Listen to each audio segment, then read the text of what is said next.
अशोक महान के शासनकाल में मौर्य साम्राज्य अपनी चरम सीमा पर था। लेकिन इतिहास हमें बताता है कि सबसे ऊंचे शिखर पर पहुंचने के बाद साम्राज्य अक्सर धीरे धीरे गिरावट की ओर बढ़ते हैं। अशोक के निधन के बाद मौर्य साम्राज्य के साथ भी यही हुआ। अशोक के अंतिम वर्षों में उनका ध्यान अधिकतर धर्म प्रचार और बौद्ध धर्म के प्रसार पर केंद्रित हो गया था। उन्होंने कई युद्ध बंद कर दिए, सैन्य विस्तार रोक दिया और अपने साम्राज्य में धम्म की नीति लागू की। यह नीति नैतिक रूप से महान थी, लेकिन साम्राज्य की सैन्य शक्ति धीरे धीरे कमजोर होने लगी। सीमाओं पर रहने वाले ग्रीक, शक और अन्य जनजातियां अब मौर्यों को चुनौती देने लगीं। अशोक के बाद उनके उत्तराधिकारी उतने सक्षम शासक नहीं थे। साम्राज्य के प्रशासन में ढीलापन आने लगा और प्रांतीय गवर्नर अपनी स्वतंत्रता बढ़ाने लगे। इससे केंद्र का नियंत्रण कमजोर हुआ।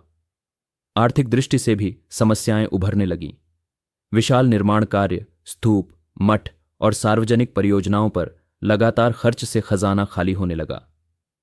व्यापार मार्गों पर विदेशी शक्तियों का दबाव बढ़ गया, जिससे राजस्व घटने लगा। इसके अलावा अशोक की धम्म नीति ने साम्राज्य के भीतर कुछ वर्गों में असंतोष भी पैदा किया। विशेष रूप से क्षत्रिय और सैन्य वर्ग, जिन्हें युद्ध और विस्तार की आदत थी, शांति की नीति से असंतुष्ट हो गए। अशोक के बाद केवल 50 वर्षों में मौर्य साम्राज्य बिखरने लगा। उत्तर पश्चिमी प्रांत ग्रीक आक्रमणकारियों के हाथ चले गए। दक्षिण में स्वतंत्र राज्य उभरने लगे और अंततः अंतिम मौर्य शासक बृहद्रथ को उनके सेनापति पुष्यमित्र शुंग ने हत्या कर सत्ता छीन ली। मौर्य साम्राज्य का पतन यह सिखाता है कि केवल नैतिक आदर्शों पर टिके रहना, बिना सैन्य और प्रशासनिक मजबूती के एक विशाल साम्राज्य को लंबे समय तक संभालना मुश्किल है। अगले अध्याय में हम जानेंगे शुंग वंश के उदय और कैसे उन्होंने मौर्य साम्राज्य की जगह ली।